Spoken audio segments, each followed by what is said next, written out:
Hi, and welcome to another episode of Hot Takes with me, the Silver Fox.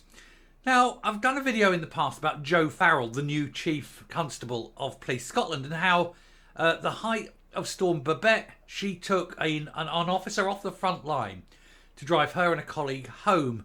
It was a 6-hour journey. The officer did half of it alone in a storm, thus endangering him, but also removing him from frontline work, just because she couldn't be bothered to make her own way home. Now, I've said at the time that this was basically theft. She's stealing police resources and fuel for her own personal benefit. She could have stayed in Scotland overnight. She should have done. She is responsible for public safety, after all. She is the Chief Constable. And there was a major, sort of national emergency going on with that storm. But she decided, no, it's much better for her to piss off hundreds of miles away back to England, but doing so at the expense of the public, not under her own steam. She's paid a lot of money, of course. She should be able to afford to do it herself, but chose not to. And so we're going to take a look at this because she's apologised. But you have to ask, what is the cost of an apology? Here goes. So Chief Constable apologises in person for Storm Babette lift home to Northumberland in a police car. So that journey used police fuel, police manpower, police time, at a time when police generally are very few and far between because there's a massive shortage of them, and then particularly through sort of an emergency period of a very strong, dangerous storm. A storm in which people lost lives. Now, I'm not implying that one particular officer may have saved a life, but it certainly wouldn't have done any harm. And so in return, she knows she's screwed up. She knows she's in the job 2 weeks and is already stealing from the public, and from public money and public funds, taxpayers. And so she's offered an apology. Oh, I'm terribly sorry. And that's all very fine and well, but we don't think we really want an apology, Miss Farrell. I think, first of all, you need to repay the cost of all the fuel out of your own pocket. Secondly, you need to refund the cost of that officer's time for his shift, time when he was not doing his job because he was acting as your personal chauffeur. And then thirdly, you need to tender your resignation because the Chief of Police should not really be the sort of person who is fraudulently obtaining goods and services at the cost of the public purse. Not stealing for the public, benefiting for your own personal advantage rather than doing your damn job. There is nothing wrong with you. You paid enough money. You could have just stayed in a hotel overnight. Wouldn't have been the end of the world. But what you've done is theft, and you haven't repaid it. So no, I don't want your apology, Joe Farrell. I want your job.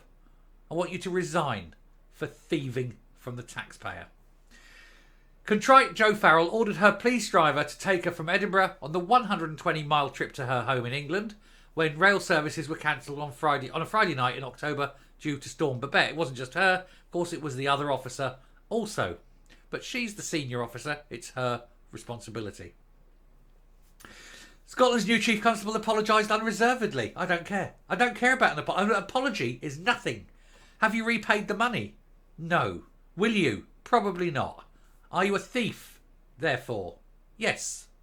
You took resources, time, effort, fuel, paid for by the people, and you haven't repaid it.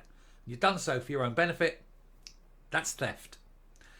Anyway, she apologised for her error in judgment in ordering a cop car to take her on a taxpayer-funded taxi trip to her home in England. Joe Farrell, 55, made her first appearance before the Scottish Police Authority and admitted she'd been in the wrong to commandeer a police vehicle and a driver to take her the 120-mile trip to her Northumberland home. And it's not 60 each way, it's 120 each way. So it's a lot of fuel. Half a tank of fuel, maybe? Has she paid for that? Has she paid for his time? No, none of this. None of this has happened. She had arranged for the car to take her from Edinburgh to the cross-border trip on a Friday night during Storm Babette last month. Miss Farrell,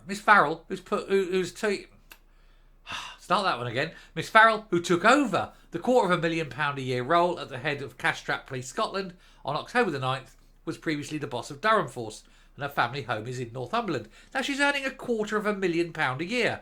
She can afford a night in a hotel. rather than having to steal more money from the public purse for her own personal benefit. Seems odd, doesn't it, that she's still in a job. Most jobs where you steal from the job, they fire you. At the very least, give her the option to resign. This was 11 days after she started the top job. She was chauffeured home in a patrol car after being picked up from Edinburgh Waverley, where she discovered that there was widespread train cancellations.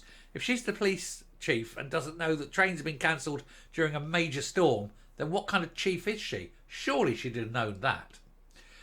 The Chief Constable has a police driver, either an officer or a civilian, and a dedicated unmarked vehicle. Miss Farrell arranged for the patrol car, driven by an officer, to take her to Northumberland at the end of the working day after Storm Babette had caused severe disruption to public transport.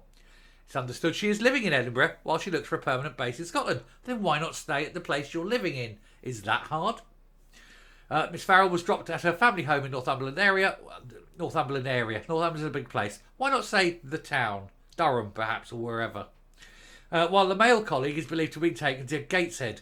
Police Scotland officer then had to make his way home, back to Edinburgh, all alone, through, terrible roads, in terrible driving conditions.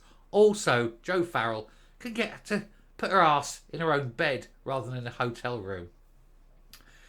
The news came amid warnings Police Scotland is facing a financial crisis as officer numbers fall to a 15-year low, not helped, of course, by Jo Farrell commandeering them off the streets for her own benefit. Miss Farrell apologised for her error of judgment after being confronted over the taxpayer-funded taxi ride. On Thursday, Miss Farrell apologised again in person to the SPA, saying, "I was also repeat publicly an error in judgment. The train service due to take after work was cancelled. With my usual police vehicle unavailable, I asked my office to arrange a car to drive me home to the Northumberland area. A colleague who'd been visiting Police Scotland was also driven home in the same vehicle. Having a road policing vehicle redirected to carry out this journey in no circumstances was an error of judgment." In any circumstances, not just those circumstances. You're a grown-ass woman earning £250,000 a year. Go hire a car. Go get a hotel room. Don't be thieving from the public purse. Now you must resign. Pay back the cost and resign. We don't want a thief controlling the police.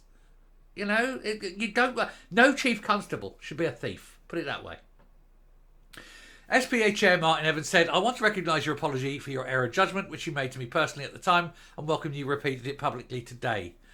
As chair of the authority, the matter was raised with me on Sunday, October the 22nd. I blah, blah, blah, blah, blah. Load of bullshit. They turn it around. At no point has the money been repaid. At no point anyone clarified that the money has been repaid. Meanwhile, thievy McFuck stealer sitting there, the thief who's in charge of Scotland, is continuing in her role. No one is saying to her, you want to resign, because thievery is wrong. Stealing from the public purse is wrong. But no, she gets to keep her job. If I stole from my job, I'd have been fired. If you stole from your job, you'd be fired. Apparently it's okay when you're the chief of police. You can steal. You can thieve money from the public. That's fine. Wonderful, isn't it? Oh, good. Well, I tell you what, she's fitting straight in with the SNP. They'll control her now because they know that they have her job in their hand. All they have to do is say, did you repay that money? No. Thief, fired. And all of a sudden she won't want that. So she'll do exactly as her political paymasters would tell her. Much like Ian Livingstone before her. Because that's the SNP way. They get you in the pocket and then they own you. And there's Jo Farrell, the new Chief of Police Scotland. 11 days it took them. 11 days and the SNP owner. Bad, isn't it? Coming up. Seems as though Scotland is destined never to have any real justice. You have a woman who is quite happy to take out of the public purse, not pay back. 11 days into the job and already fingers in the till. And of course you've got a justice minister that's not a justice. You've got the chief of the justice system sitting as a member of the cabinet. You've got no one really oversighting or doing anything to prosecute the real criminals in Scotland. And it is just going to become a single party state ruled by a cabal of kleptomaniacs. It is a kleptocracy ultimately, isn't it? It's full of thieves and corruption, and even the head of the police is not above it. Scotland needs better. They certainly need to break up Police Scotland, put it back into individual forces. And that way you can't just control the police by controlling one person, which 11 days into the job the SNP have managed quite easily. Thank you. You break the law and you're owned. That's it. And they've got her. They own her. Poor Scotland. Poor justice. No police. It's what they want though, isn't it? It's why the years of massive underfunding. They don't want the police the police to be able to investigate them. Thank you very much for watching. Do please hit the subscribe button. There's more to come. There's a lot more stories if I can get around to them. It's been a hell of a day already. Until next time, stay safe, stay well, and I will keep watching on your behalf. Bye.